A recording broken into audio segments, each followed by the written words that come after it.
Hello everybody, it's Tarun. Welcome to your 23rd tutorial in the Signal System and Control course. In this tutorial, I'll start with low pass filters. Okay, so without wasting time, let's get started. So the first low pass filter will be of the category of first order system. Okay, and you all can see that the first order system has differential equation like this. Okay, where it is tau dy by dt plus yt is equal to xt. So if I now the equation is in time domain, but if I convert it into frequency domain or s domain, then I'll need to take the Laplace transform of this equation. So after taking the Laplace transform, the equation will look like this. Okay, this is because dy over dt has Laplace transform s ys and yt will have ys. So it will be ts plus 1 into ys equal to x of s. And as similar to the above systems, we all know that y of s upon x of s or the output upon input will give us the frequency response of the system. So here you can see that the frequency response is 1 upon tau s plus 1. Okay, or you can rewrite it in this manner, 1 upon tau upon s plus 1 upon tau. And you can also take the logarithmic with base 10 on both sides, and your equation will look like this. And now the ROC of this system will be R of tau s greater than minus 1, or you can say that R of s should be greater than minus 1 upon tau. Okay, then your impulse response for this system, h of tau, will be 1 upon tau e to the power minus t by tau u of t. Okay, this you all can do with the help of inverse Laplace transform and Laplace transform expressions only. Okay, so this was our original signal, and we have find out the frequency response and the impulse response and our ROC or region of convergence. Okay, and this is the graphical representation for our ROC, where a is minus 1 upon tau now, and this is something called low pass filter. Okay, and we can draw it or make it with the help of circuit like this, where resistance and capacitor are in series, and your input is given here in the terminals of R, and your output is taken across your capacitor. Okay, then your system works as a low pass filter, and we can write its equation with the help of Kirchhoff's voltage law, which will be IR plus VC equals to Vin. Okay, and you can again rewrite this equation by placing the value of I. Okay, which will be C dVc by dt.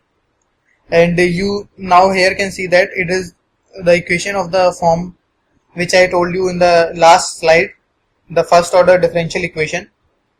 Okay, and you can similarly perform the Laplace transform and inverse Laplace transform on this expression to get your frequency response and your impulse response respectively. Okay, so this is your second order system, the next type of low pass filter.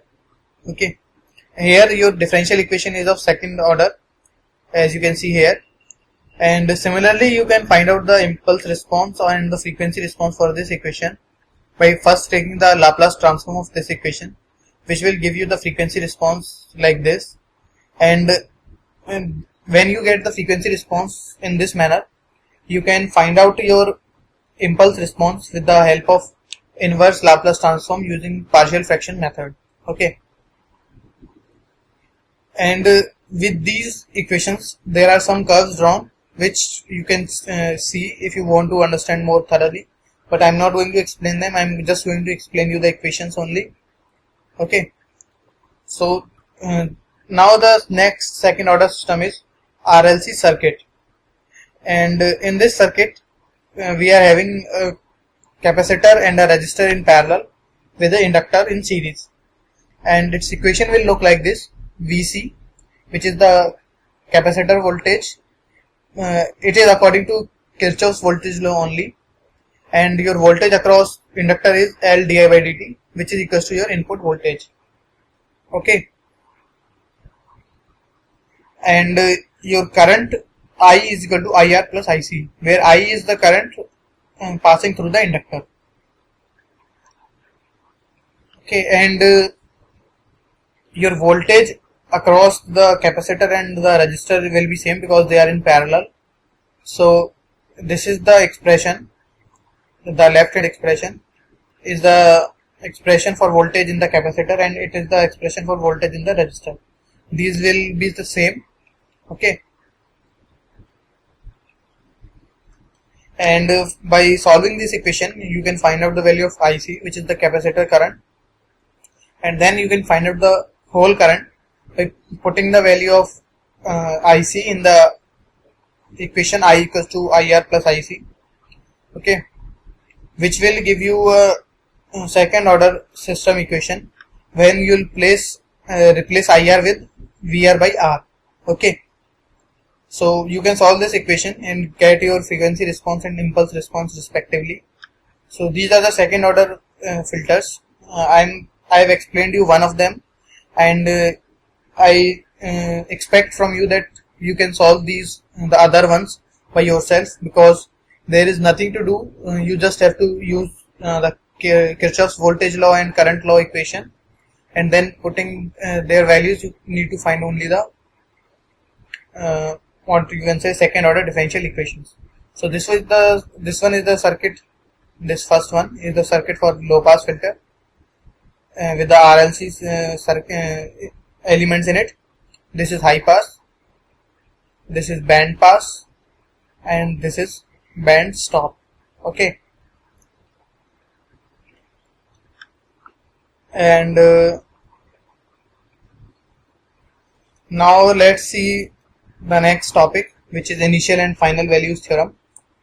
Okay, it states that if x of t is 0 for t less than 0 and x of t does not contain any impulse or higher order singularities at t is equal to 0, okay, then your signal x of 0 plus will be equals to limit s tends to infinity s into x of s.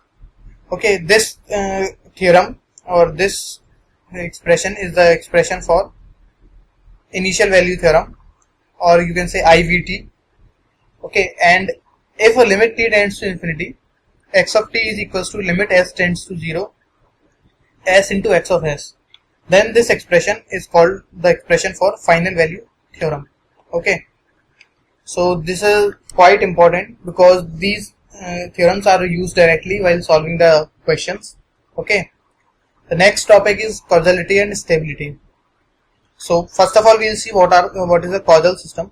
Okay, for a causal system, your ROC must lie in the right half plane. Okay, must lie in the right half plane, or it should be the right half plane, which means that there should not be any point, or in other words I can say that it should contain the j omega axis and and the values to the right side of j omega axis only. Okay, and if the system function is rational, then ROC is the half plane to the right of the rightmost pole. Okay, and for stable system, ROC must include j omega x. So this was about causality and stability. So now let's see the next topic and the last topic in the Laplace transform, which is unilateral Laplace transform. Okay, and it is represented by this symbol, as you can see here. Okay, and the difference between this transform, Laplace transform, and the general Laplace transform is that in the general Laplace transform, your limit for integration was from minus infinite to infinite, but here your integration limit is from 0 minus to infinite, or you can use 0 only. Okay, and I can rewrite this equation in this manner because your function ut will only be valid from 0 to infinite. Okay, and it can be rewritten into the first equation. So now let's see one example. where x of t is e to the power minus a t plus 1 u of t plus 1. Okay, and your Laplace transform for this expression is e to the power s upon s plus a. You can find out this Laplace transform easily with the formula only. Okay, and now let's see the unilateral Laplace transform for this expression. So the expression for formula for the unilateral Laplace transform is like this. Now I have put the value of xt here. Okay, as you all can see that your function u of t plus 1 will be valid from minus 1 to infinite. Okay, just wait, but your unilateral Laplace transform is valid from 0 to infinite. So your function is valid also from 0 to infinite, so the limit will remain unchanged, and your u of t plus 1 will be neglected or replaced by 1. Okay, now you can solve this integration very easily, and you can find out the unilateral Laplace transform of this equation. Okay, and which will be this. So now let's see some properties. First property is differentiation property. If x of t has Laplace transform x of s, then dx over dt has Laplace transform s into x of s, and dx over dt has unilateral Laplace transform in this manner, s into unilateral Laplace transformed x of s minus x into x of 0 minus. Okay, for double differentiation of x it is like this. Okay, so you can memorize these properties because they are quite handy while solving the questions. Okay, and here is one example for unilateral Laplace transform. You are given an equation t2y over dt square plus 3dy over dt plus 2y equals to x of t. Okay, and you are given h of s as 1 upon s square plus 3s plus 2. Okay, you are not given, but you can find out with the help of differentiation property. You can find out the Laplace transform of these expressions, and by solving these expressions you will get your frequency response like this. Okay, now if x of t is alpha u of t, okay, then x of s will be alpha upon s, which implies that y of s will be h of s into x of s is equal to alpha upon s into h square plus 3s plus 2. Okay, you can rewrite this expression with the help of partial fractions like this. Okay, and then you can find out the inverse Laplace transform, which will give you yt. Okay, and you can see that y of 0 is 0 and y of 0 minus is beta. You are considering y of 0 minus beta and y dash of 0 minus gamma. So d2y, now we are considering this example in the unilateral Laplace transform manner. So d2y over dt square will be this expression. Okay, and dy over dt will be this expression. So you can put these value in the this equation given to you and find out the value of y of s, which is your output. Okay, and your last term is called zero state response.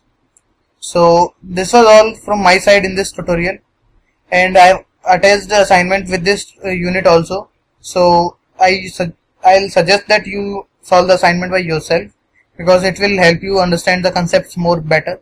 So thank you guys for watching. I'll see you in the next tutorial.